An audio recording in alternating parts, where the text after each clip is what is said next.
Muy buenas, soy Marcos Vázquez y estás escuchando una nueva entrevista aquí en Radio Fitness Revolucionario. Hoy hablo con Juanjo Moreno, licenciado en Ciencias de la Actividad Física y Deporte, fisioterapeuta y amante del alto rendimiento deportivo. Hace tiempo que conozco a Juanjo, hemos tenido largas conversaciones sobre muchos temas y además de ser el fisio y preparador físico de Carlos Alcaraz, sabe mucho sobre alto rendimiento deportivo en general, aspectos como nutrición, descanso, mentalidad y son precisamente algunos de los temas que tocaremos. Empezamos hablando de nutrición porque junto con Juanjo y Paleobull hemos desarrollado Ave Pro Plus, que combina avena con proteína aislada, con avellana, cacao natural, pasas, semillas de chía y otros compuestos que no solo aportan energía y nutrientes, sino también saciedad. Da la sensación al deportista de haber comido, pero se digiere con facilidad y puede usarse como comida preentreno, postentreno o simplemente como un desayuno o snack en base a comida real. Siguiendo con la charla, hablaremos del entrenamiento oclusivo, también conocido como entrenamiento con restricción del flujo o Blood Flow Restriction, BFR en inglés, que es un método que tiene décadas, pero cuya popularidad ha aumentado en los últimos años a raíz de múltiples estudios que indican que no solo puede potenciar la hipertrofia con cargas bajas, sino facilitar también la rehabilitación de lesiones y mejorar el rendimiento. Juanjo es un gran experto en este área y nos explicará mejor cómo aplicarlo en la práctica. Y continuamos con aspectos como el descanso, el sueño y la siesta en deportistas y terminaremos hablando de la importancia de la mentalidad en los deportistas de élite. Tanto si te gusta el deporte de élite como si no, estoy seguro de que disfrutarás esta entrevista con Juanjo Moreno. Antes de pasar a la charla, os recuerdo que Paleobull es patrocinador desde sus comienzos de este podcast y os animo a echar un vistazo al nuevo Ave Pro Plus y al resto de sus productos y suplementos en paleobull.com. Y como siempre, tendréis un descuento del 10% con el código FR10, FR10, igual que tendréis descuento al usar ese código en Coffee Café para degustar sus cafés de especialidad. Este café no solo sabe mejor, sino que tiene mayor cantidad de polifenoles beneficiosos para la salud. Podéis ver todos sus cafés en coffeecafe.com, deletreo KOFICAFE.com, o comprar el pack de degustación para probar varios. Y ahora sí, damos la bienvenida a Juanjo Moreno. Bienvenido al podcast, Juanjo, ¿cómo estás? Hola, Marcos, pues la verdad que muy encantado y agradecido. Gracias a ti. Llevamos mucho tiempo hablando de un montón de temas, entre ellos los que vamos a comentar hoy ligados con el deporte, con tu experiencia asesorando a deportistas de élite, y tenía muchas ganas de que vinieras al podcast para hablar de esto de manera pública, vamos a decir, y que más deportistas se puedan beneficiar, ¿no? Y bueno, no solo deportistas, porque casi todo lo que vamos a hablar tiene que ver con salud, salvo cosas puntuales más específicas, pero casi todo es aplicable a salud general, como digo. Pero antes de empezar, para quien no te conozca, ¿quién es Juanjo Moreno y cómo llegas a tu papel actual como preparador de grandes deportistas como Carlos Alcaraz? Bueno, a ver, Juanjo Moreno, pues yo me considero un chico diferente, la verdad que no caigo en la redundancia de decir normal, me considero diferente porque desde bien pequeño siempre he tenido una curiosidad alta, siempre me he, digamos, planteado los cánones establecidos que había que hacer, por qué había que hacerlo, y siempre he recibido un poco el mote de eres un rayado, ¿no? Que es un poco una cosa que a mí en ese momento obviamente me afectaba, el hecho de que en mi cabeza tuviera tantas ideas o que pusiera en tela de juicio tantas cosas y entonces me costaba obviamente encajar, y bueno, pues al final todo esto son aprendizajes, y en base pues a esta serie de aprendizaje y a esta curiosidad, pues el deporte era algo que me apasionaba, de pequeño siempre lo había practicado, me gustaba tanto que yo siempre pues le comentaba a mi familia, ¿no?, que yo quería ser el profesor de educación física, el maestro de educación física en este caso del colegio. Luego ya cuando pasé al instituto, pues obviamente entonces ya quería ser el profesor, ¿no? Y en esta línea pues seguía practicando deporte, me apasionaba, y ya en la universidad pues todas las asignaturas que tenían que ver con la salud y el alto rendimiento eran las que la carrera perdona que no lo he dicho, Marcos, de Ciencias de Actividad Física y del Deporte, todas las asignaturas que tenían que ver con el alto rendimiento y con la salud, pues la verdad es que me apasionaban. Cuando podía coger optativas de medicina, pues las cogía, las de libre configuración.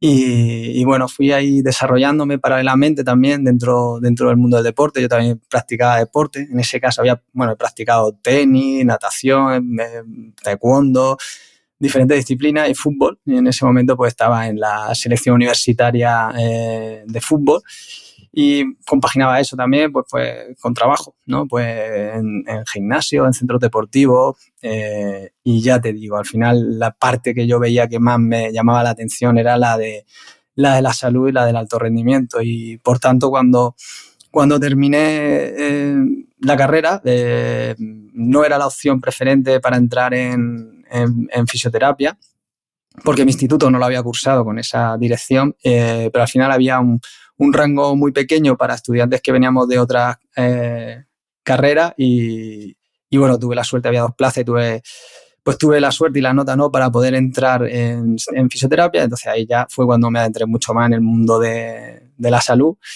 Y bueno, pues con ese afán de curiosidad también estuve trabajando en Francia como fisioterapeuta, que tenemos esa opción, y en centros deportivos.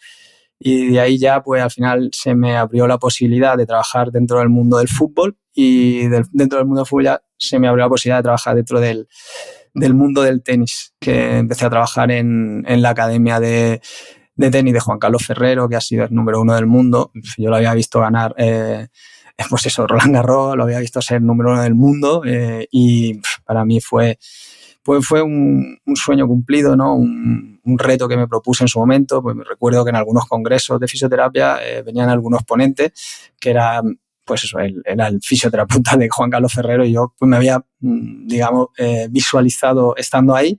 Me gustaba esa figura y me proyecté, digamos, en ella, y al final conseguirlo pues fue conseguir un sueño. Y este proyecto va avanzando, entonces formo parte de equipos como el de Nicole Magro, que también fue top 10 mundial. De ahí paso a Pablo Carreño, también ha sido top 10 mundial, y actualmente hablo de hace 6 años ya, entro a formar parte del equipo de Carlos Alcaraz, cuando Carlos Alcaraz pues era un niño de 14 años, ¿no? 14, 15 años, y que en ese momento pues no era conocido como lo es ahora. Y bueno, pues al final el trabajo, digamos, y la situación, la evolución, pues nos ha llevado a ser pues el número 1 del mundo más joven de la historia, y bueno, campeón de un par de Grand Slam. Así que para mí todo esto pues es una inmensa alegría, ¿no? Y satisfacción de ver que el esfuerzo, el sacrificio de este niño tan curioso, al que le llamaban el Rayado por plantearse tantas cosas, pues tiene al final una recompensa en este caso en éxitos deportivos. Muy bien, y sin duda has jugado un papel muy importante en la evolución de Carlos, ¿no? Además, al cogerle tan joven, seguro que has podido moldearlo mejor, y creo que Carlos reconoce públicamente el papel importante que has tenido en sus éxitos deportivos, ¿no? Y además el hecho de que tengas esa curiosidad y esa visión integral creo que ayuda mucho. Vienes de la ciencia del deporte, como decías, eres también fisio, te gusta mucho la parte de psicología, mentalidad, pero también sabes mucho de nutrición. Tú y yo hemos hablado muchas veces de las deficiencias que vemos en la planificación nutricional de deportistas, incluso deportistas de élite. Y por tu experiencia, que estás siempre ahí tras bambalinas en las competiciones, ¿qué errores comunes ves o qué cosas te llaman más la atención? Pues la verdad que tú, cuando estás en un ambiente eminentemente teórico, como tú dices, porque al final, pues lo que tú has comentado también, al gustarme mucho la mentalidad, pues también he intentado formarme o formarme en esto, porque con mi ritmo de vida de viajes pues me resulta complicado hacer otras formaciones presenciales, pero igualmente en el tema de la nutrición. Entonces pues la base teórica de las asignaturas que cursaba de nutrición, o los másters o cursos de formación que he hecho, pues era muy evidente que las cosas había que hacerlas bien y que los deportistas tendrían que hacerlas mejor, incluso si cabe, ¿no? Y la verdad que lo que me he encontrado en el mundo del tenis es un poco una disonancia cognitiva, ¿no? Porque por un lado no entendía cómo jugadores de ese nivel podían estar comiendo lo que estaban comiendo previo a una competición, para recuperar pues una competición, durante el periodo competitivo o incluso durante el periodo de entrenamiento, ¿no? Para mí, claro, ha sido muy chocante. Ahora ya lo tengo muy asimilado, porque ya llevo 10, 11 años en el circuito ATP y en el mundo del deporte, quizá alguno más, porque bueno, esto también pasa con otros deportistas, tipo fútbol. Pero claro, eso es algo que te llama mucho la atención, de que tú, pues eso, que vayas al buffet del torneo donde se va a celebrar el campeonato, y que no encuentres pues el tipo de hidrato de carbono que en ese sentido yo quería para mi jugador, y tenía que amoldarme a lo que había, o la gente comía pues lo que siempre teóricamente se ha comido, pero digamos sin una constatación científica, sino más bien empírica. Oye, pues pasta blanca, ¿no? ¿Por qué? Por la pasta blanca. ¿Pero por qué estáis comiendo pasta blanca? Algunas preguntas que yo hacía dentro de esa curiosidad, me decían, bueno, pues porque esto es lo que lo mejor alimenta, o esto es lo mejor ya, pero bueno, hay otros hidratos de carbono a lo mejor que se pueden utilizar mejor, más adecuados al tipo del deportista, o incluso que den más energía, no solo en liberación rápida, sino también en liberación a media y largo plazo de la competición. En ese sentido, veía también pues, que había catering, digamos, o menú en los torneos, bueno, y sigo viendo que estaba muy bien para una comida gourmet. Pero ya lo que te digo, para una persona que necesitaba cierta, digamos, alimento o tipo de hidratos de carbono o de otro macronutrientes, que yo iba al buffet y no los encontraba. Entonces yo no me veía en una situación, no quería arriesgar la salud de mi jugador, no quiero arriesgar la salud de mi jugador porque me falten ácidos grasos, porque me falten proteínas, porque me falten energía. Entonces esto es lo que normalmente yo me encuentro en algunos catering de los torneos y es lo que el resto de jugadores pues hacen, o sea, es lo que hay y lo que hay es lo que comen, y con lo que tienen ahí en ese buffet pues es con lo que van a ir a la pista. Yo muchas veces cuando hablo de esto siempre pongo el ejemplo. Yo lo que quiero es que mi jugador en el último set, donde más fatiga ha acumulado, cuando lleva 3 horas 30 de partida, o como nos pasó en el US Open 5 horas 30, la última bola la pegue y entre justo en la línea, ¿no?, donde el otro jugador no pueda llegar y no haya influido la fatiga que obviamente ha acumulado para que esa precisión de ese golpe caiga ahí. Y si para eso necesito que su energía esté al más alto nivel durante todo el rato, pues lo que quiero es que lo primero que coma antes de ir a la competición pues sea de la máxima calidad. Y esto pues no me lo encontraba yo en mis salidas, o sea, en las competiciones a las que nosotros íbamos. Sí, yo digo esto de que muchos deportistas de élite están ahí a pesar de su alimentación y no gracias a ella, ¿no? Y si mejorase en ese aspecto, pues su rendimiento y recuperación sería todavía mejor. En el caso del tenis, pues es un deporte exigente. Hablamos de partidos de 2-3 horas o más, ¿no? Hasta 5 horas. Estoy pensando ahora en la final de Wimbledon, Alcaraz, Djokovic. Hay descansos, obviamente, pero al final son esfuerzos relativamente cortos, de alta intensidad, donde el glucógeno es fundamental, ¿no? El carbohidrato tiene un papel muy importante en este caso. Buscamos esa combinación de glucosa y fructosa que recargue tanto el glucógeno muscular como hepático. Y mencionabas esa comida previa a la competición. ¿Cuánto antes la harías? No sé si hora y media más o menos. ¿Y cómo la diseñarías? Sí, bueno, para mí es fundamental ya la comida, digamos, el día anterior, por lo que decía Marcos, por el tema de la recarga de glucógeno muscular y hepático. Y luego, pues eso, como 1 hora y media, 2 horas antes, ya va a depender. El tenis, el problema que tiene también, que es el problema que yo me encuentro, pero para otros deportistas no es tanto problema, es a la hora que vas a entrar a jugar.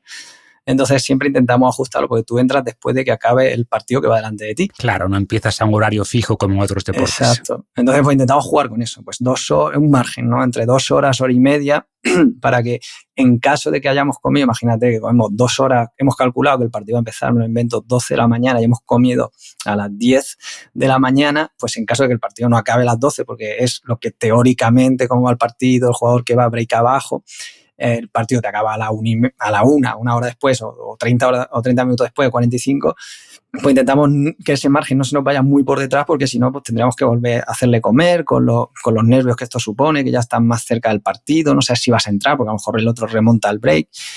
Pero bueno, no me quiero enrollar mucho más ahí, porque es que el mundo del tenis es muy interesante y muy difícil de controlar algunos aspectos. Y eso, solemos hacer esa comida precompetición, que yo la llamo como 1 hora y media, 2 horas antes. Y lo importante para mí y para mis deportistas, en este caso Carlos, pues es que él tenga la sensación de comer, ¿no? Porque, claro, por ejemplo, te estoy hablando de las 10 de la mañana, pues muy probablemente, bueno, con seguridad hemos desayunado, porque antes de jugar el partido también se calienta para que ellos tengan ese contacto con la pelota de ese día, porque las condiciones de humedad pueden cambiar, de temperatura. Entonces ellos necesitan tener eso. Entonces luego tiene que tener la sensación de que ha comido, de que no se ha tomado un batido que pueda dar energía o algún gel o una barrita, sino algo más sólido, una comida más sólida, que él mentalmente también, aparte de que yo en esa comida aprovecho para recargar todo lo que estamos hablando y para que disponga de los diferentes tipos de azúcares, como decía, de la fructosa o de los azúcares derivados de los hidratos de carbono, pues para que él tenga esa sensación de decir, oye, he comido, o sea, estoy lleno y estoy satisfecho para poder afrontar un partido que se me puede ir en un gran slam, como decía, a 5 horas. Entonces, esa sensación también es muy importante para los deportistas. O sea, hay que buscar el equilibrio, ¿no? Entre que se sientan saciados por un lado, que igual solo con un batido no lo logras, pero a su vez que sea una comida ligera, de fácil digestión y que entregue energía de manera constante y que no les dé un bajón de energía cuando llevan media hora de partido, ¿no? Efectivamente, pues sí, esa es un poquito la búsqueda constante que yo tenía en estos catering y que, bueno, finalmente pues hemos conseguido solventar. Exacto, eso que hemos intentado con AB Pro Plus, ¿no? Que la idea es que te dé sensación de comida, tienes que masticar, tienes sensación de que es saciante, no es un simple gel de carbohidrato que tienen además sus problemas a nivel intestinal, pero a su vez que se digiera fácilmente, que te entregue esa energía de manera gradual. Y además hay una conexión interesante entre la comida y la psicología, ¿no? Por ejemplo, hay estudios en deportistas donde se ve que el simple hecho de hacer un enjuague bucal con una bebida rica en carbohidrato, incluso si después la escupes, reduce la fatiga, como que el cerebro piensa que viene energía en camino y te hace rendir mejor, ¿no?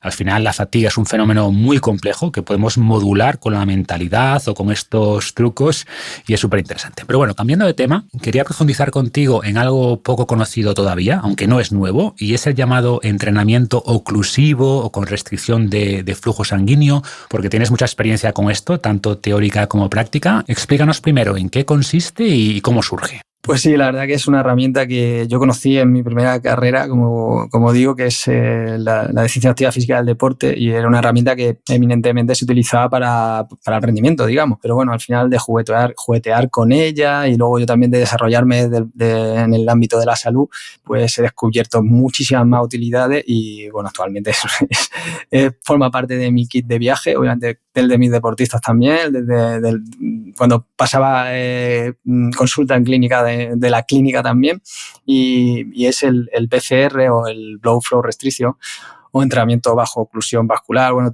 recibe diferentes nombres, aunque quizá el más conocido pues el anglosajón, ¿no? Y es curioso porque yo siempre he sido un apasionado del tema de bola de dragón y todo esto, ¿no? Y Japón siempre ha sido una cultura que también por el tema del Ikigai, la mentalidad y todo, como tú hablas, me ha resonado mucho y justo esta herramienta además también surge en Japón. Entonces pues, me ha gustado también indagar sobre la historia, de cómo surge y todo, porque ya te digo, me llamó mucho la atención y me puse a devorar toda la bibliografía que había al respecto. Y nace, ya te digo, en Japón con su creador Yasuki Sato, creo recordar, sobre el 1966, que él es estudiante y es culturista, ¿no? Porque ya te digo que nace muy vinculada al mundo del deporte. Y el caso es que Sato está en una posición, en la posición esta que están sentados sobre sus rodillas, que se llama posición Seiza, que es como también para la meditación en el budismo y tal. De hecho, yo leí que se le había ocurrido la idea en una ceremonia budista, ¿no? Sí. Exacto, sí. Pues eso, nota como un entumecimiento en las piernas, principalmente en sus gemelos, y cuando se levanta a los 40 minutos, está esa posición que me parece bastante larga, pues nota esa sensación de congestión muscular, que le recuerda a los entrenamientos que él hacía para culturismo, ¿no? De gemelo, sóleo. Sabemos que el gemelo se entrena más con la rodilla estirada y el sóleo con la rodilla flexionada. Y él ahí, a partir de ahí, empieza a investigar y cree, ¿no? Es la primera persona que relaciona que quizá la falta de flujo sanguíneo a un miembro podría ser causante de la hipertrofia, ya que él dice, bueno, si yo cuando entreno gemelo sóleo tengo esta misma sensación que estaba aquí sentado, y bueno, ahí empieza a jugar con la herramienta, obviamente sin ningún control, y empieza a jugar con diferentes manguitos de oclusión, y en 1967 creo recordar que tiene una embolia pulmonar. Es decir, una de las contraindicaciones, o sea, uno de los riesgos que puede tener esta técnica cuando se hace un poco de manera descerebrada, digamos, sin ningún control. ¿Qué es lo que le hacía? Muy probablemente esto le sucedió porque hizo una oclusión total del flujo sanguíneo. Y lo curioso de él es que sobre los años 70 tiene una fractura de tobillo y de los ligamentos de su rodilla y comienza a aplicársela. Ya digamos que como que evoluciona de la parte de rendimiento a la parte de salud, ¿no? Y bueno, pues él ve, obviamente, que no pierde la masa muscular, a pesar de que no está haciendo mucha actividad física, y que además mejoró la velocidad de reparación de su hueso, con lo cual aquí también vemos que el BFR o el Blood Flow Restriction tienen más aplicabilidad que la propia pérdida del deterioro de la masa muscular post inmovilización o más enfocada hacia la hipertrofia solo. Y luego, bueno, esta técnica al final se expande y menos mal porque llega a nosotros gracias una vez más a los americanos que empiezan a utilizarla en las clínicas con los militares estadounidenses. Y ya el punto, digamos, que asienta la técnica como una herramienta terapéutica es que en el 2018, una vez más, los americanos, a través de la Asociación Americana de la Fisioterapia, la APTA, pues reconoce al BFR o al Blood Flow Restriction o al entrenamiento bajo oclusión vascular como una herramienta terapéutica. Y bueno, esto es, digamos, es el contexto de la herramienta, cómo evoluciona, cómo llega hasta mí. Yo la carrera de la licenciatura la hice entre el 2000 y el 2005, o sea que más o menos pillo esta eclosión de la técnica. Y luego la definición, porque me preguntabas también por la definición, creo. Sí, exacto. Hay dos que tengo siempre en mente que son las que más me gustan. Una que lo hice muy sencillo y otra que quizá es un poco más bioquímica o metabólica, pero que realmente es la definición correcta para el BCR. La primera se publicó creo que en Sport Medicine en 2015 y es algo así como que es una técnica que implica el uso de manguitos durante la realización de ejercicio y que se coloca alrededor de una extremidad con el objeto de reducir el flujo arterial mientras se hace una oclusión del retorno venoso. Esta definición, pues, a mí me trae a la cabeza pues, ver como para la gente que no esté escuchando y no esté relacionada con la técnica, es como el esfingomanómetro que se pone para tomar el pulso y que te aprieta, te hace una oclusión, aprieta tanto el músculo que llega un momento en el cual las venas se te empiezan a hinchar. Entonces, digamos que hay una reducción del flujo arterial, como bien dice esta definición, y una oclusión del retorno venoso. Ya veremos que la definición va un pelín más allá, ¿no? Y luego en otra revista también, en la Journal Orthopedic Sport Physical, hizo esta definición que es la que digo que más, para mí, más se adecua a lo que es la bioquímica de esta herramienta, que voy a ver si soy capaz de traducirla, la tengo aquí apuntada en inglés. Se publicó en 2019 y es que, en esencia, el BFR es una técnica que está tratando de estimular una respuesta isquémica, la cual va a aumentar la acumulación de bioproductos de metabolitos para impulsar adaptaciones. Y bueno, aquí es donde podríamos adentrarnos si tienen más interés o si crees que podrían tener más interés. Sí, de hecho iba a preguntarte sobre esas adaptaciones, ¿no? Sobre los beneficios en general que puede ofrecer. Lo mencionaste de pasado, mencionaste un par de ellos, ¿no? Por ejemplo, potenciar la hipertrofia, rehabilitación de lesiones. Cuéntanos un poco más sobre estas aplicaciones. Pues sí, la verdad que la técnica tiene una evidencia enorme en los últimos años. Yo ya te digo, al principio me resultaba complicado incluso encontrar evidencia que fuera más allá del entrenamiento o la aplicación para temas de hipertrofia muscular, que tú ya has dado una de, digamos, de qué beneficios demostrado tiene, ¿no? Y que se publicaban, pues anterior al 1990 se publicarían y ya eran algunos, como a partir de antes del 1975 no había ninguna publicación porque es Sato, como decíamos, el que descubre la técnica, o sea que es una técnica relativamente novedosa y joven. A partir de 1990 empiezan a publicarse unos 100 artículos al año y bueno, ya a partir del año 2020 cuando ya pues tenía una publicación ahora mismo de entre 600 800 artículos al año, lo cual hay una base muy sólida que constata su eficacia. Lo que tú decías, en fuerza y hipertrofia es, digamos, donde más evidencia científica se puede encontrar y principalmente porque aumenta el lactato, que es lo que hablaba de la definición, y también el reclutamiento de la fibra tipo 2, que también hablaba del tema de la isquemia. El hecho de que se recluten este tipo de fibra es esencialmente porque hay una falta de oxígeno que permita un metabolismo más aeróbico de la fibra muscular. Luego, pues también tiene beneficios demostrados en el sistema neuroendocrino, es decir, principalmente por la activación de las vías de señalización anabólica, como el mTOR, la IGF-1, que es la que se asocia a la insulina, el aumento de la secreción de la GH, o la activación de la MPK, que es otra vía de señalización, que lo que hace es que baja la expresión de la miostatina, que como sabemos es un inhibidor del crecimiento muscular. Entonces, es curioso porque digamos que trabaja tradicionalmente la ganancia de fuerza y hipertrofia muscular se ha venido desarrollando a través de dos mecanismos, ¿no? El estrés mecánico y el estrés metabólico.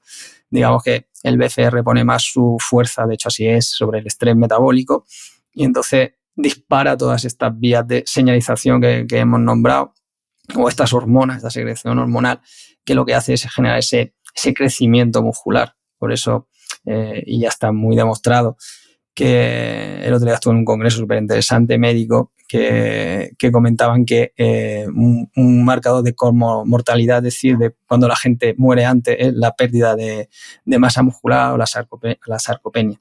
Entonces, pues esta herramienta, pues en ese sentido, puede ayudar a mucha gente a morir más tarde o a morir en mejores condiciones. Quería complementar simplemente una cosa, porque hemos dicho muchas veces que el principal determinante de la hipertrofia es la tensión mecánica, y eso es así, pero hay muchos casos, por ejemplo, como apuntabas ahora, ¿no? En personas mayores o ante una lesión en los que no se podrá aplicar mucha tensión, y lo que permite el BFR es lograr un resultado equivalente en hipertrofia y mantener la masa muscular y prevenir la sarcopenia con una tensión mecánica muy inferior, quizá del 30% del 1RM o menos incluso, ¿no? Al elevar el estrés metabólico. O también puede usarse para alguna sesión de ejercicios más analíticos como curl de bíceps, que lo vemos ya mucho en el gimnasio, ¿no? A gente con la banda en los brazos mientras hace curl de bíceps o el ejercicio que sea, y puedes quizás pues lograr un estímulo extra o potenciar el papel de la tensión mecánica por este aumento del estrés metabólico.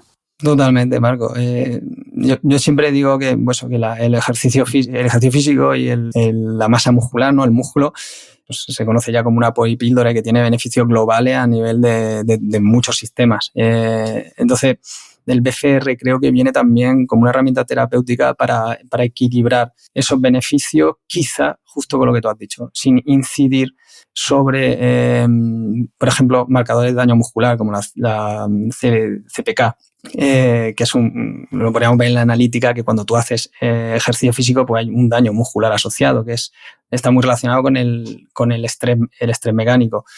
Entonces, para las personas que, por ejemplo, cursan con dolor, por ejemplo, un dolor anterior de rodilla, pues digamos que el ejercicio físico, que sería, de hecho, hay un consenso en 2016 de patellofemoral pain, de dolor anterior de rodilla, que desecha todas las técnicas que se vienen empleando en terapia manual, desde la movilización de la rótula, desde la manipulación lumbar, desde la aplicación de electroterapia, otros métodos, y reseñalan en ese consenso, ¿no?, que el ejercicio físico es el que mejores resultados da a la hora de abordar un dolor anterior de rodilla. Pero claro, ¿qué pasa si el dolor anterior de rodilla, y este es el pez que se muerde la cola, ¿no?, no te permite hacer ese ejercicio de fuerza a la intensidad que necesita esa dosis para que esa dosis realmente sea terapéutica, que es lo que tú estás hablando, una dosis del 70-85% de la 1RM? Pues que no puedes hacer ese ejercicio y aprovecharte de esos beneficios de la fuerza y la hipertrofia. Aquí donde esta técnica adquiere un papel más protagonista, ¿no?, porque te permite trabajar a una intensidad menor, haciendo incidencia en mogollón de sistemas que luego comentaré un poquito más adelante, y evitando, obviamente, el dolor asociado a una sentadilla. Me lo voy a inventar, una sentadilla que podría empezar a ser, digamos, terapéutica, o aplicarse o recibir el nombre de ejercicio terapéutica con 60 o 70 kilos. A lo mejor el deportista o el paciente solo puede levantar 20 kilos, que es quizás el 20% de la 1RM, que es con lo que esta técnica ya ha demostrado beneficios, únicamente con el 20% de tu 1RM. Sí, para mí esta aplicación es clave, ¿no? O sea, ante una lesión, el entrenamiento como oclusión te va a permitir mantener la masa muscular, porque la pérdida de ese músculo es uno de los peligros de la inactividad por lesión, ¿no? Y gracias al BFR, pues podremos aprovechar ese poder rehabilitador del ejercicio con menos dolor, con menos carga de los tejidos, etcétera. Sí, súper interesante. Muchos de los oyentes que te escuchan a ti trabajan dentro del ámbito de la salud o del rendimiento físico, y muchas veces, yo me incluyo, obviamente, que soy un seguidor tuyo, y en este caso nos hemos visto muy frenados por el dolor, Marco, o por la carga a ejecutar. Entonces hay veces que pues tú como fisioterapeuta o como profesional de la salud, dices, vamos, si tengo dolor, quiero aplicar esto y no soy capaz de hacerlo, no me puedo aprovechar de todas las ventajas que tiene el ejercicio físico. Encima estoy perdiendo masa muscular con lo que ello conlleva, ¿no? Porque estamos hablando que es el nuevo órgano endocrino. Entonces, esta técnica viene aquí en este sentido para mejorar esto que tú estás comentando, es decir, evitar la pérdida de masa muscular asociada a la inmovilización por dolor, porque hay un estímulo que los fisioterapeutas conocemos bien y que es la inhibición por dolor. O sea, hay ciertos ejercicios que no vas a poder hacer porque tu sistema nervioso no te lo va a permitir. Es decir, te va a inhibir el movimiento porque genera un dolor que ya no me quiero meter mucho ahí, pero ya estamos hablando de sensibilización central del dolor a través del sistema nervioso central, la experiencia asociada al dolor, el miedo que provoca, el miedo que ha gestionado tu sistema nervioso central y que te evita situaciones que te ponen cercano o muy próximo al momento de lesionar o al punto de dolor. Y por eso esta herramienta, además, que hablábamos de los beneficios demostrados, también ha mostrado beneficios en el sistema nociceptivo, es decir, que es el manejo del dolor mediante el aumento de la secreción de opioides endógenos. Es decir, utilizando el BFR, al igual que el ejercicio. Pero claro, el ejercicio puede provocarte dolor. El ejercicio ha demostrado que es analgésico en cierto grado por este mismo sistema. Pero es que el BFR también, es decir, que tú encima te puedes aprovechar no solo ya del beneficio que tiene la propia aplicación de BFR, que hay estudios súper chulos, simplemente encamado o simplemente con electroestimulación. Esto que hemos visto que te lo pone en la barriga para hacer abdominales y que no hace abdominales si te pone el BFR y la electroestimulación sí que tiene beneficios asociados, no para generar los cuadraditos, pero sí a nivel salud. Pero además también es analgésico, es decir, que el uso del manguito te permite generar una analgesia en algunos momentos. Por ejemplo, aquí me acaba de venir a la memoria porque ahora mismo estaba revisando la resonancia de un tenista al cual tiene un edema subcondral. El resultado te lo leo textualmente porque lo tengo aquí. Es un edema subcondral del acetábulo de la cadera y un engrosamiento del ligamento iliofemoral. Esto cursa con dolor, pero esto dentro del mundo deportivo es como que está haciendo deporte. Es decir, creo que alguna vez lo has debatido tú y que lo habéis comentado en alguna ocasión de que el ejercicio de alto rendimiento si es salud o no es salud.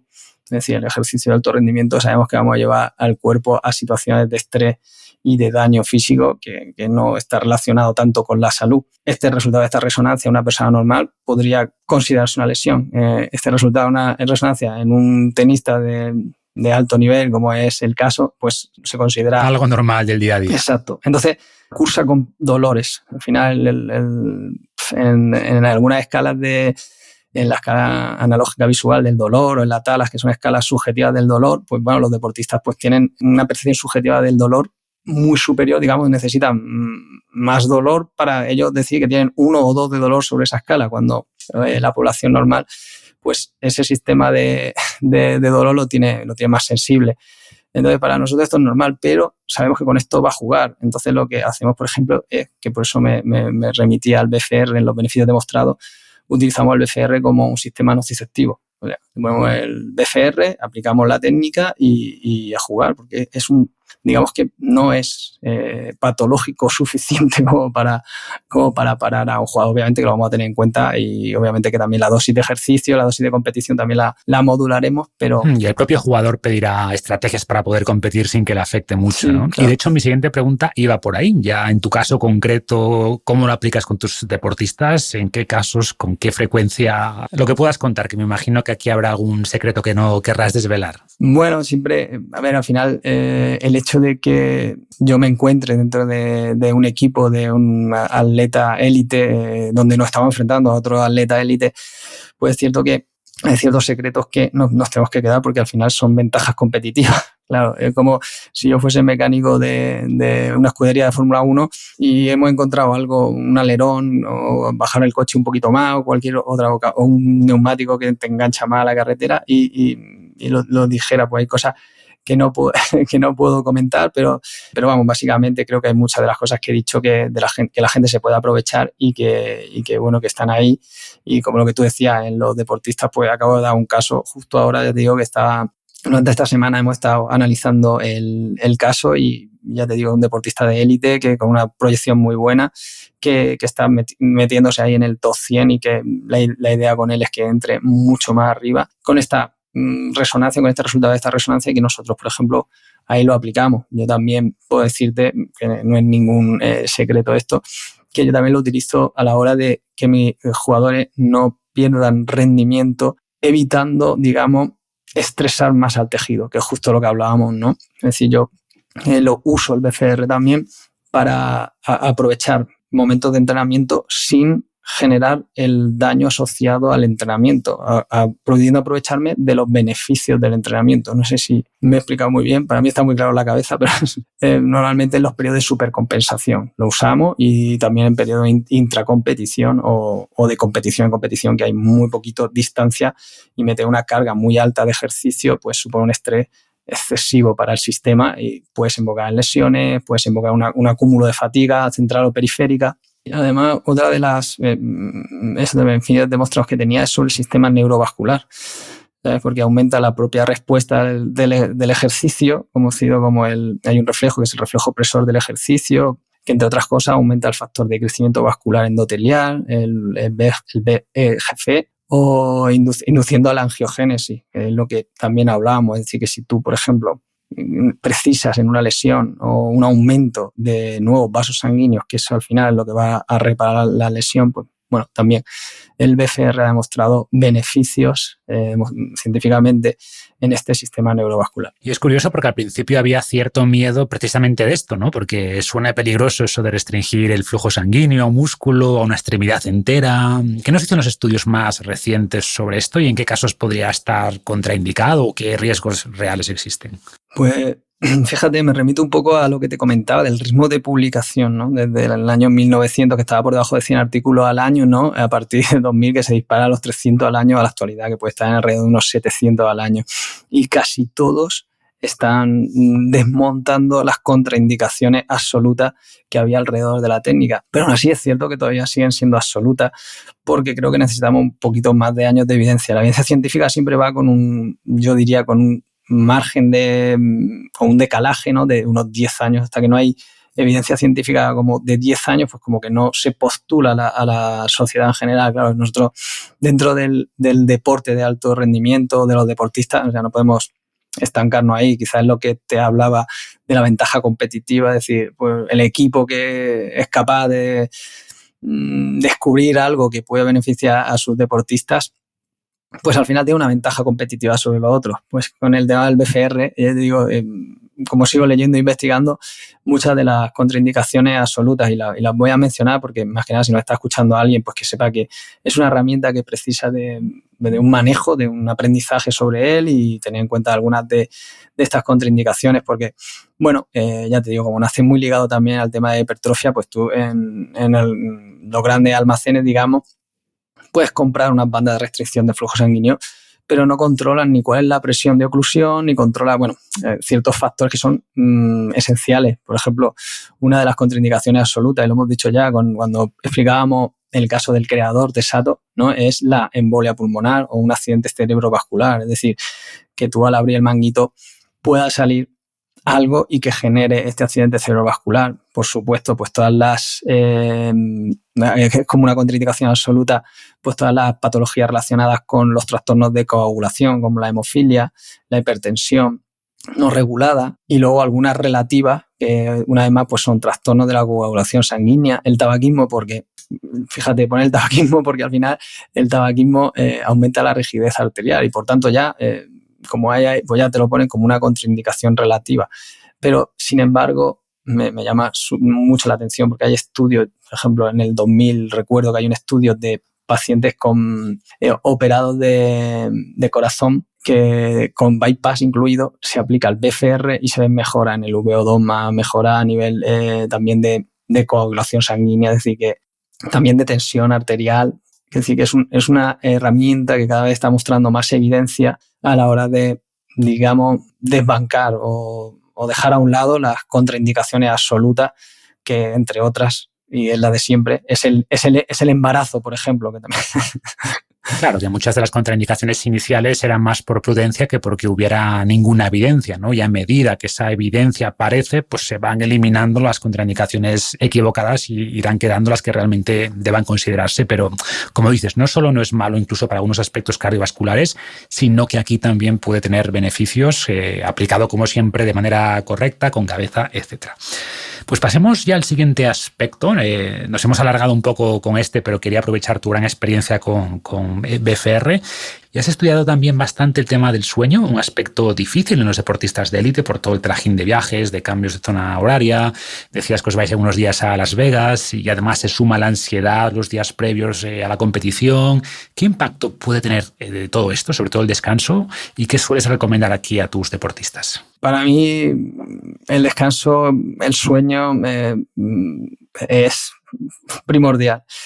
A ver, para mí, ya te digo, el descanso y la alimentación son pilares que sería como, para mí, no sé, lo digo muchas veces, aplico también mucho en mi vida la ley de Pareto, ¿no? Y sería como aplicar la ley de Pareto, pero de manera inversa. Es decir, el 80% de los beneficios que puedo obtener para el rendimiento y para la salud de mi deportista tienen que ver con respecto a esto, con el descanso y la alimentación. Y luego quizá el 20% restante pues está aplicado a otros factores. No quiero ni mucho menos dejar, no meto aquí, digamos, pues estoy hablando solo del descanso, de quizá la alimentación y el sueño, el efecto del entrenamiento, por supuesto, pero es muy importante para mí, la verdad. Entonces, en este sentido, pues intento, por ejemplo, con el tema que comentabas tú, el tema de cómo influyen los viajes, el tema del jet lag, pues para mí aplico la misma lógica que te estoy hablando a lo largo de toda la entrevista. Yo lo que quiero en mis deportistas es que aprovechen, que optimicen al máximo el tiempo del que disponen en el sitio donde vamos.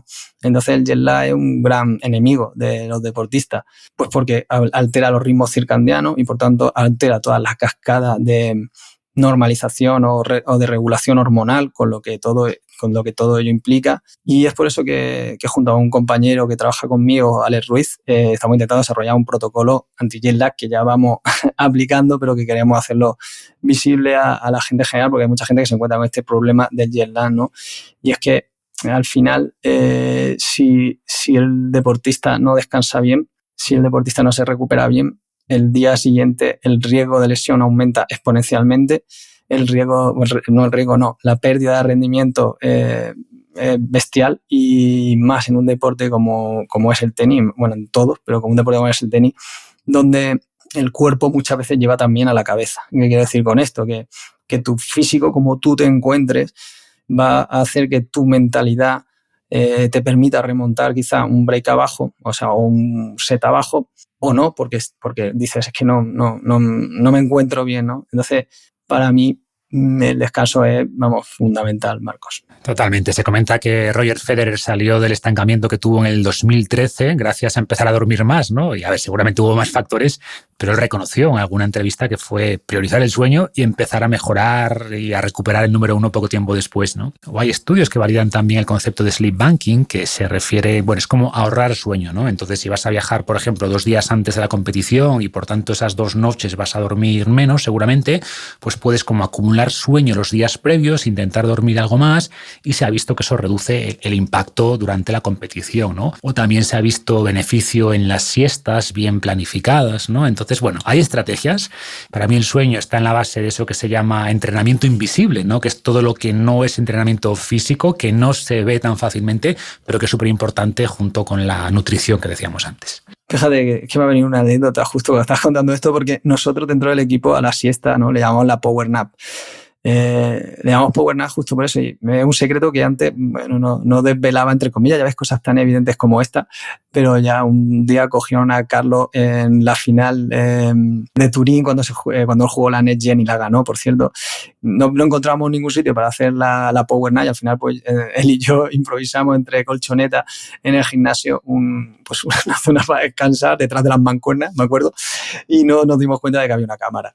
Y bueno, esto pues se estaba grabando y se estaba emitiendo, y entonces, claro, luego yo cuando cojo el móvil veo todo el mundo con la foto de ¿pero qué hace Carlos durmiendo ahí?, ¿no? Y entonces se viralizó Y nosotros, por ejemplo, es una herramienta que implementé a Carlos, ¿no? Al hecho de que cogiera este hábito, de que nosotros incluyésemos esta recuperación, este descanso, y que al final, bueno, pues tiene evidencia. De hecho, el término Power Nap ya viene de los americanos, ¿no? Porque ya tiene evidencia, la utiliza incluso en Google, ahí en Silicon Valley, que tiene evidencia que es restaurativo ya no solo a nivel físico, sino también a nivel cognitivo. Exacto, o sea, el concepto de Power Nap es que sea corta, ¿no? De 20-30 minutos, no más, porque si entras ya en las fases profundas del sueño, te vas a levantar más grog y seguramente puede interferir después con el descanso nocturno, pero esos 20-30 minutos han demostrado ser restaurativos y, como decías, tanto a nivel físico como cognitivo.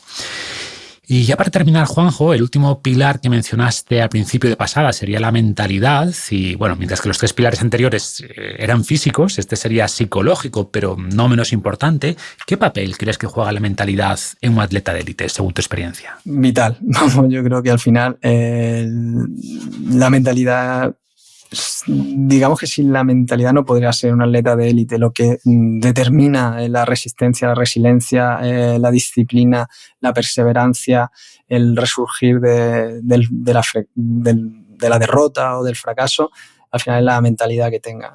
Una mentalidad adecuada es lo que al final va a determinar también, va a ser uno. Yo siempre le llamo que hay como una serie de filtros para ser deportista de élite. Obviamente que la parte física también va a ser un filtro que haga que una parte en el embudo, ¿no? de entrada a ser deportista de élite, que vaya atravesando esos filtros.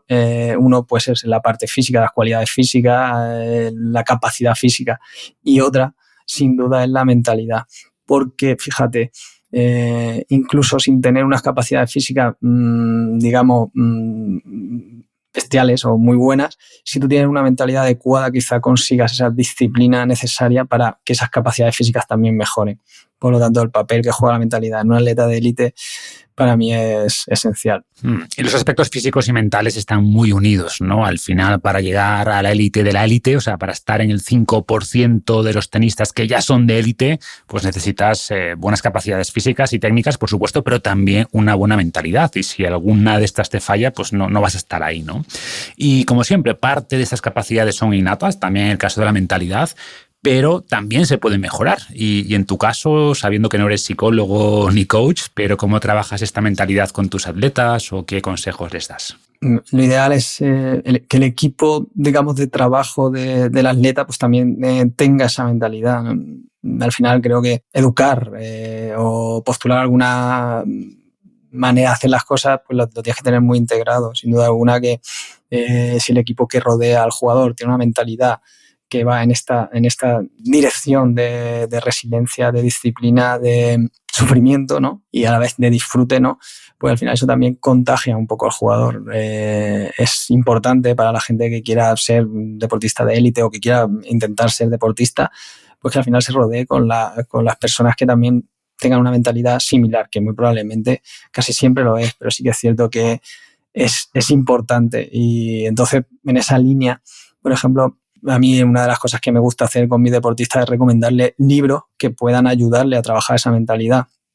Sin ir más lejos, por ejemplo, uno de los libros que recomiendo es el de Invicto, por supuesto, porque para mí, claro, es oro puro a la hora de saber gestionar, en un librito muy pequeño y de fácil lectura, aunque a veces me han dicho que se les complica, pero bueno, digamos por la complejidad, ¿no? de algunas frases célebres de algunos autores estoicos, pero al final te da las claves para cómo gestionar pues, muchas de las cosas que estamos hablando que te van a suceder en lo largo de tu carrera deportiva, y que al final que esta mentalidad va a ser la que te transporte. Por ejemplo, hay otros libros que también recomiendo, que son la libreta de Siesko Spar, de los 10 hábitos que construyen a la gente extraordinaria, pues que también, debido a su experiencia en el Barcelona balonmano, pues él también cuenta algunas anécdotas así de cómo algunos deportistas que los diferencian del resto pues tienen una mentalidad distinta. Entonces, la lectura para mí sobre mentalidad, digamos, sobre los valores los valores que tienes que tener o que tu mentalidad tiene que tener,